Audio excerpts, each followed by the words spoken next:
first time Wren Calloway measured her sleeping space, she used her own arm, her elbow to fingertip. She laid it flat on the concrete under the Burnside Bridge and counted how many lengths fit between the pillar and the chain link where the city had bolted a fence to keep people from dropping down the embankment to the river. 4.5 arm lengths. That was her floor. Roughly 5 feet wide and maybe 7 feet of depth before the incline of the bridge support cut into the space and made it useless. She had a sleeping bag, a backpack with a broken zipper pull she'd replaced with a zip tie, and a plastic bag of clothes she never fully unpacked because unpacking felt too permanent and too fragile at the same time. Permanent because it meant admitting this was the place. Fragile because the moment she treated it like home, she'd have something to lose. She had been there 3 days before she measured it. The first 2 days she'd spent watching. That was a habit from the group homes. From walking into a new place at 13 with a garbage bag of clothes and a social worker who smelled like coffee and was already looking at her phone. You watched before you did anything. You figured out who had what, who moved in what patterns, who was going to be a problem, who was going to be fine. The bridge was not so different. That was October. Portland in October is not the Portland people post photos of. The leaves are gone early, the rain comes sideways off the river, and the temperature under the bridge after midnight sits around 42 degrees, even when the daytime was mild enough to fool you into thinking things were okay. Wren knew the nighttime number because the dollar store on Burnside had a digital thermometer in the window. One of those cheap displays, meant to sell the product but always on, always visible from the sidewalk. She walked past it every night. She started reading it the way some people check their phone before bed. A number to hold on to. Something concrete in a situation that was mostly not. She had been outside for 4 months by then, not camping outside, living outside. There is a difference, and she had understood it from the first week. Camping has a car to sleep in when the rain gets bad. Camping has a date on a calendar when you go home. What Wren had was a spot under a bridge that nobody else had claimed yet, a blue tarp zip tied to the chain link fence that flapped when the wind came off the Willamette, a sleeping bag rated to 40 degrees that was good as long as it stayed dry, and a growing practical understanding that she needed to solve the cold before she could solve anything else. Cold is the first problem. Everything else is downstream of cold. Where she had aged out of the foster care system at 18, that's how the paperwork frames it. Aged out, like it's a natural process, like a piece of fruit ripening past the point where the store wants it. The reality was a Tuesday afternoon in August, a woman from the county named Barbara, who wore sensible shoes and had the expression of someone who cared but had also been doing this for a long time, handing Wren a manila folder of photocopied resources and a bus pass good for 30 days. There was a room available in a transitional housing program on the east side. There was also a waiting list of 63 people ahead of her for that room, which Barbara mentioned after she mentioned the room, not before, in a way that felt like it was supposed to be a detail and wasn't. She stayed with a friend from her old group home for 5 months after that, a girl named Priya who had a studio apartment in Lentz and a landlord who lived out of state and wasn't paying attention. That ended when the landlord's property managers started doing walkthroughs in September. She stayed with a guy she knew from the community college she'd been taking classes at. Just 2 nights, and that stopped working for reasons she doesn't talk about. She stayed in the library until closing, 4 days in a row before someone directed her to a low-barrier shelter on Nido Parkway. The shelter had 42 beds and a rule about being out by 6 in the morning. She stayed there for 11 days until she got into a conflict with another resident over a phone charger and made the mistake of raising her voice and got her bed pulled. After that, the bridge. She is not someone who describes herself as unlucky. She's thought about that framing and rejected it. What happened was a series of systems that were not designed with her in mind, and she moved through them, and here was the result. She was 22 years old, and she was sleeping on concrete under a bridge in October in Portland, and she had $50 in her bank account and a sleeping bag with a wet foot. That $50, she had been holding it for 2 weeks, not spending it, turning it over in her mind every day the way you turn a problem over, looking for the angle that makes it make sense. She knew people who burned through money fast when they got it, not from carelessness, but from the pressure of having it. Money when you have nothing feels like a target, or like something that will be taken. Better to spend it and get something real for it than to hold it and have it gone anyway from an overdraft fee or a stolen bag. She understood that logic completely. She had also decided she wasn't going to follow it. She was saving the 50 for the right thing. The problem was, she didn't know what the right thing was yet. That week, the tarp came loose twice. The zip ties she'd used to attach it to the chain link had been cheap ones from a gas station, the kind that are too thin, and they'd started failing at the attachment points where the plastic bit into the galvanized wire. The first night it came loose, she woke up at 2 in the morning with rain hitting her face. She sat up, tucked the tarp back as best she could, and held it in place with her hand for 40 minutes until it slowed down enough that the runoff wasn't coming directly on her. The second night it came loose, she didn't even try to fix it. She pulled the sleeping bag over her head and waited for morning. When she got up, the foot of the bag had soaked through at the seam. She spent the whole next day trying to dry it out, draping it over a railing in a parking garage 2 blocks east and checking on it every hour. It was still damp at night. She slept in it anyway. She was not miserable, exactly. That sounds like a thing people say to seem strong, and she doesn't mean it that way. What she means is that she had stopped measuring herself against a version of life that wasn't available to her right now. The gap between the bridge and an apartment was too large to be useful as a measure. So she measured smaller. Yesterday, the tarp had been worse. Yesterday, she hadn't known what she was about to figure out. That's a real difference. Small. Hers. The idea started with a conversation she wasn't part of. Gerald had been at the Burnside encampment for going on 2 years. He was 61, from somewhere in eastern Oregon originally, and he had the kind of methodical patience about his setup that Wren had noticed the first day she arrived. His cart was organized in a way that made clear he'd thought hard about what went where. He had a system for his rain gear, a system for his food, a system for his equipment, and he maintained all of it with a consistency that felt almost stubborn, where he and Wren had a rapport that wasn't exactly friendship but was something solid. She didn't ask him questions he didn't want to answer. He didn't pretend she wasn't there. That was enough under a bridge. That was actually a lot. One evening, she was sitting against the pillar working on a tear in the lining of her coat with a needle and thread she kept in a small tin, and Gerald was talking to a man she didn't know, someone who came through periodically with a wagon and sometimes left things. The conversation was about waterproofing.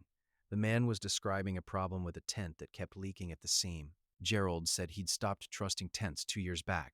He pointed to a large gray plastic bin sitting near his cart and said he used it to store everything that absolutely could not get wet. There's his propane canister, his lighter, a small radio, a bag of documents. He'd cut a hole in one end to run a short hose through, and the bin itself he just snapped shut, and it kept everything bone dry. Even when water pooled on the lid, nothing got inside. Wren looked at the bin.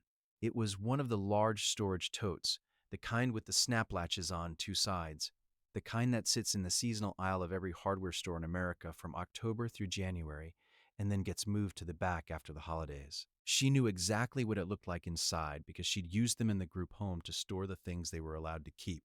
Long, rectangular, or A-lid that clicked into place and didn't let go until you pressed the tabs. She thought about what it would take for a person to fit inside one. She thought about how sealed it would be with the lid shut. She thought about warmth. She didn't say anything to Gerald that night. She went back to her spot and sat there in the dark with the tarp reasonably secured and thought about the bin for a long time. She was not someone who moved fast on ideas. She'd learned, the hard way and then the hard way again, that the gap between an idea and a working thing is full of problems you couldn't see from where the idea was standing.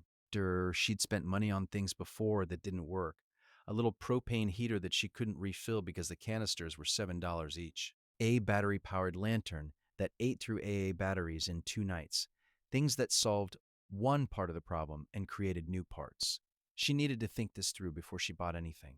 The next morning, she walked to the library on SW 10th when it opened at 9 and sat at a computer terminal for 2 hours.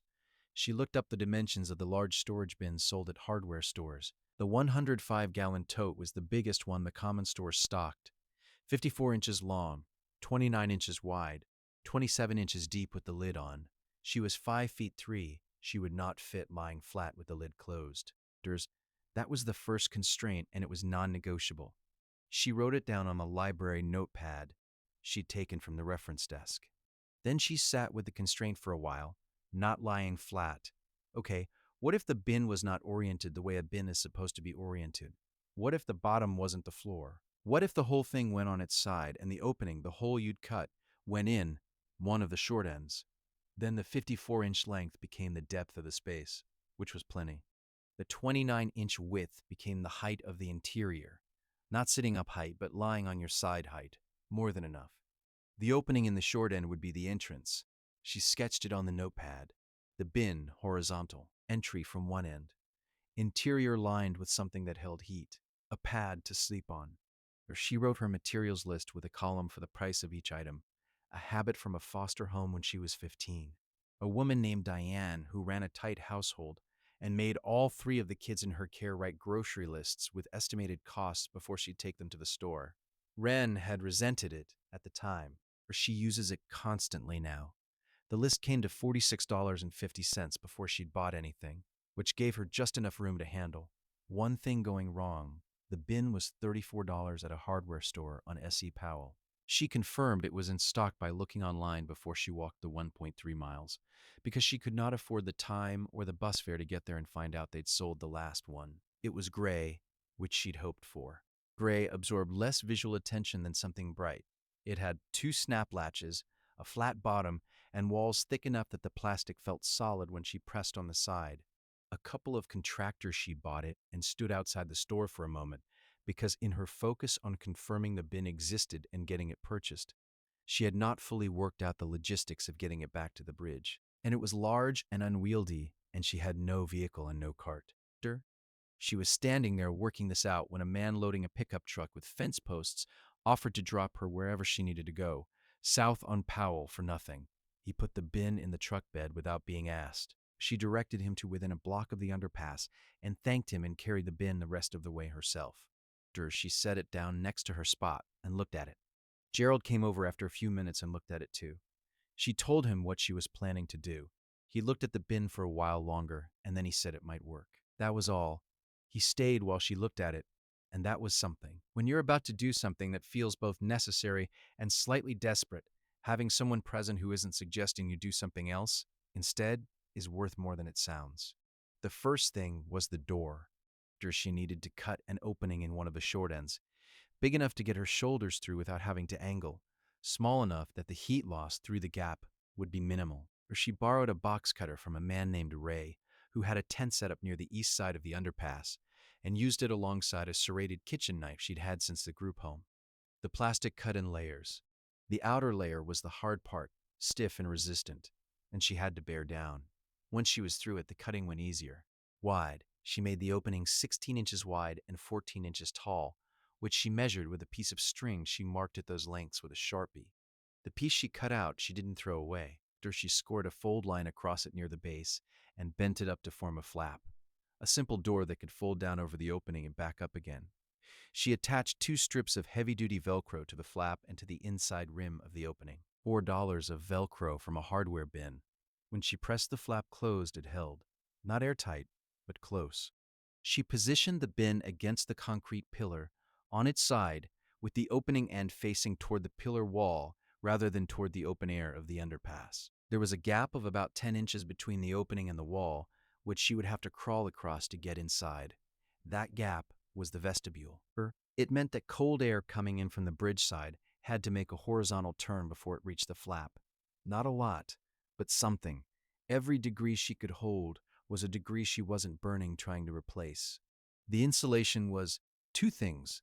First was a roll of reflective foam pipe wrap, the kind used for insulating water pipes in winter, sold in the plumbing aisle in 6-foot sections for $8. Bought 1 roll. She cut panels from it and pressed them flat against the interior walls, the ceiling of the bin's interior, and the back wall. The material doesn't hold warmth the way dense insulation does. What it does is reflect radiant heat, which is body heat, back toward the source. But she'd read about this in the context of emergency bivouac bags, the kind hikers carry for survival situations. Same principle. Small space, one body producing heat, reflective surface bouncing that heat back. It works better than you'd expect, and worse than an actual wall, and she knew both things going in. The second insulation layer was cardboard. She collected it over 3 days from behind the Fred Meyer on Hawthorne, the loading dock area where they broke down boxes in the afternoon. Nobody stopped her. She brought back 4 or 5 large pieces at a time, folded flat, carried under her arm. She laid them in the floor of the bin interior in 2 layers, overlapping at the edges like roof tiles, so there were no gaps where the cold concrete could get through. On top of the cardboard, she put the foam sleeping pad she'd had since the second month of being outside. It was a closed-cell foam pad, the basic kind, green, the kind that costs $12 at a camping surplus store, and compresses about as much as a board. On concrete, it was marginally better than concrete. Inside the bin, on 2 inches of cardboard, with reflective walls around it and a body heat source in the enclosed space, it was genuinely different. She knew it was going to work before she got inside the first time. Not in the way of confidence, more in the way of having checked every calculation twice and finding nothing wrong yet. That's a different feeling, and it doesn't last very long, because the first real test is always the first real test. She got inside the bin that night after dark. She pulled the sleeping bag in after her, folded the Velcro flap shut, and lay on her side with her knees slightly bent. The ceiling of the space was about 25 inches above her. She couldn't roll onto her back and put her arms out. She could change position within the length of the bin as long as she moved slowly. It was not comfortable in the way a bed is comfortable. It was enclosed. She had not anticipated how much that would matter. Enclosed meant no wind, no rain sound directly overhead, no peripheral exposure to the ambient movement of the bridge, just the walls of the bin and the muffled sounds of everything else happening at a distance. She woke up twice. The first time was from something hitting the side of the bin. She didn't know what. It was loud and close and completely disorienting in a space she was still learning. After, she lay still for a minute and then relaxed back down. The second time was from her own mind. She had put the stick-on thermometer strip on the interior wall before she closed the flap. A cheap aquarium thermometer she'd found at a thrift store for 50 cents and kept without knowing exactly why. Some instinct about data. In the morning, before she opened the flap, she checked it. 58 degrees. She opened the flap and reached out and checked Gerald's small digital display, which he kept outside facing the air. 38 degrees. She had held 20 degrees in a plastic box with $8 of foam wrap and $2 of Velcro and cardboard she'd carried on her back. She lay there and looked at that number for a while. She was warm. Not comfortable. She knew the difference clearly, and she did not try to collapse it. But she had been cold every night for 4 months, and she was warm. And that was a thing that was just true now. There were problems. There are always problems, and she had expected them, which helped. The first one was condensation. She was breathing in an enclosed space for 7 or 8 hours, and the moisture from her breath had nowhere to go. By morning, the interior walls were lightly damp, not wet enough to drip, but enough that she could feel it when she ran her hand along the reflective foam. If that moisture got into the cardboard layers, it would collapse them over time and lose her the floor insulation. She thought about it for a day and then heated the tip of a screwdriver with her lighter and pressed it through the plastic wall, one hole on each side near the highest point of the interior, angled slightly downward so they'd drain rather than let air in. There were 4 holes total, small, the size of a pencil. She stuffed each one loosely with a scrap of the foam wrap to act as a filter, something that would slow airflow while letting vapor pass. It wasn't a perfect system, but it was better. The condensation still formed. It ran toward the holes and out instead of pooling on the floor. That took 3 days of small adjustments to get right, checking the interior each morning and changing the angle of the plug slightly. She got it right eventually. She is not someone who gets things right immediately, and she doesn't expect to be. The second problem was rain on the exterior. She had removed the lid from the bin to orient it on its side, which left the top of the bin as a curved plastic surface that collected water in the center and let it run to the edges. Most of it ran clear of the opening, but some of it followed the curve and ran down the side she'd cut, and in a hard rain it worked its way under the edge of the Velcro flap. She cut a piece from the vinyl tarp she already owned, a section about 3 feet by 2, and draped it over the top of the bin like a hood, extending past the edges. She weighted the corners with smooth stones she carried up from the riverbank in her jacket pockets over 2 trips, flat ones, river smoothed. They held the tarp edges down in all but the strongest wind. The tarp also changed how the structure looked from outside. From a distance, with the stone-weighted cover and the concrete pillar, it looked like a thing someone had built with intention. She told Gerald it looked like a person trying. He said that was fine. Most people weren't paying close enough attention to see the trying, he said. They were just moving past. The full cost at the end of all modifications was $53 and some change, $34 for the bin, $8 for the foam wrap, $2 for the Velcro, 50 cents for the thermometer strip. The camping pad had already been hers. The cardboard was free. The tarp piece was from something she already had. She had gone over $50 by the smallest margin. She did not feel bad about this. The spirit of the 50 had been that this was everything she had, and she had used it for the one thing that needed fixing most. She slept in the bin from October through February. November was wet, the kind of wet that Portland does without apology, and the bin held through all of it. December brought 2 cold snaps, one that dropped to 26 overnight, and on those nights, she wore her barn coat inside the sleeping bag, and the interior temperature dropped into the upper 40s. Cold, but not dangerous, or she had been close to dangerous before the bin. She knew the difference in her body, the point where cold becomes something that shuts functions down rather than just making you miserable. The bin kept her above that line consistently. In January, she found a second sleeping bag at a community free store off SE Belmont, the kind of place that operates from a storefront and asks for nothing. It was a mummy bag, smaller than hers, rated to 20 degrees. G couldn't zip it around herself, but she could drape it over her existing bag as a second layer. The 2 bags together, inside the bin, on the coldest nights of that winter, kept her sleeping through to morning. The January city sweep came on a Tuesday. A notice, zip-tied to the fence, 48 hours to move. She had seen this happen to other spots in the encampment, and she'd thought about what she would do. The bin was her main problem. It was heavy with everything inside it, and she couldn't carry it alone. Gerald helped. He and a younger man named Caleb, who had arrived at the encampment in December, took one side each, and they walked it 200 yards south along the embankment to a spot under the approach ramp where the city's notice hadn't reached. She carried her backpack and both sleeping bags. The whole move took about 40 minutes. The new spot was slightly more exposed to wind from the north, but it had a better angle on the morning sun, which in Portland in January was infrequent but not nothing. She set the bin back up in the new spot. It took an hour. She had to re-level the cardboard, which had shifted in transport, and re-weight the tarp with new stones from the bank. Gerald watched from his own new spot. When she finished, he said it looked right. She said it was close enough. She had started going to the library most mornings before the bin.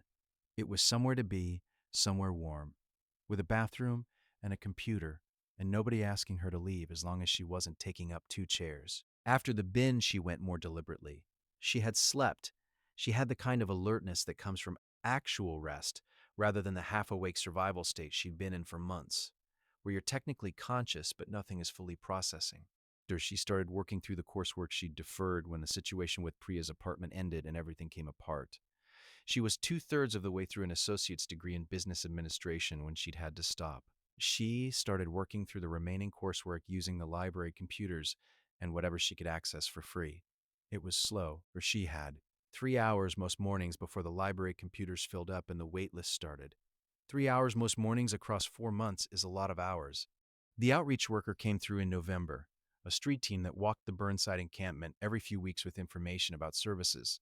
A woman named Deanna, who had been doing this work for 7 years, and who did not pretend the services were better than they were, or the wait shorter than they were. She sat with Wren for 40 minutes the first time. She came back 3 weeks later. She connected Wren to a transitional housing wait list that was shorter than the one Barbara had mentioned in August, 31 people instead of 63, through a different program on the east side. She told Wren the wait would likely be 3 to 4 months. It was 3.5. Wren got a call on a Thursday in March. She moved in on a Wednesday the week after, once the paperwork cleared. The room was on the second floor of a converted house in the Woodstock neighborhood. Small. A single bed, a dresser with a missing drawer pull, a window that faced a neighbor's fence. There was a shared bathroom on the floor, and a kitchen downstairs and a house meeting on Tuesday nights at 7 that she was expected to attend. The radiator in her room made a sound every morning at 6, like it was working out a disagreement with itself, a clank and then a hiss, and then a lower steady sound. She lay in the bed the first morning and listened to it for 10 minutes before she got up. She had left the bin at the encampment. She didn't take it with her. She had thought about it, whether it made sense to bring it, whether there was a way to store it somewhere. But the room had a bed, and the bed had a frame, and the radiator worked. She didn't need the bin the way she had needed the bin. Someone else would. She left a note tucked under the Velcro flap, written on a piece of cardstock she'd taken from the library's free materials table, in her handwriting. which is small and even from years of trying to use as little space as possible on things. The note had the dimensions of the bin and the opening. It had the list of materials and what each one cost. It said where she'd bought the foam wrap, the specific store on S.E. Powell, because that store had the right size roll for $8, and she checked 2 other places first and they had the wrong size or the wrong price. She wrote, one line at the bottom, it said, the bin holds about 20 degrees warmer than the air outside, at least in Portland. Bring cardboard for the floor. Gerald told her the woman 2 spots over, a woman in her late 40s named Cheryl, who had been sleeping in a camping tent with a seam that had failed along the top, was going to try the bin. Wren said good. Gerald said he'd keep an eye on how it went. She said she'd want to know. The bin probably sounds like not enough. It was not enough. It was exactly enough for the specific thing it needed to be enough for, which was staying warm enough to sleep through the night, and it was not enough for anything else, and Wren knew both of those things at the same time without needing to resolve them. What she did was spend $50 on a plastic box, and 3 weeks of adjustments held 20 degrees in a space smaller than a large dog kennel, and slept. That's the whole thing. Sleeping changed what the next day looked like. It changed whether she could hold a thought long enough to finish it. It changed whether the library felt like a resource or just another place. She was too tired to use.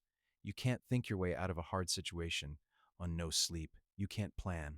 You can't finish the coursework. You can't be present in the conversation with the outreach worker. Everything runs on whether you slept, and the bin was the thing that made her sleep. If you don't think a plastic tote can hold 20 degrees against Portland air in October, find one, a large one, 105 gallons. Tape reflective foam wrap to every interior surface. Get inside with a sleeping bag and close the lid and stay there for a while. It holds. The physics are not complicated. What's complicated is that nobody told her this was an option. Not the woman from the county with the manila folder. Not the shelter that pulled her bed for raising her voice. Not the resource pamphlets she'd read front to back twice. The people who knew what $50 could actually do were living under the bridge and didn't have a platform. Wren figured it out because she overheard a conversation about a propane canister and stayed with the idea long enough to sketch it on a library notepad. She has not been back to the Burnside encampment since April. She went once in the first week of that month for reasons she didn't fully name to herself. The bin was there. Someone had added a piece of paracord to the Velcro closure, threaded through a small hole drilled near the top of the flap, tied in a loop you could pull from outside to open the door without reaching in. A modification she hadn't thought of. Whoever made it had their own version of the same problem and had looked at what was left and decided to try it, and then made it a little better. She stood there for a minute. Then she walked back to the bus stop on Burnside. She had class at 9.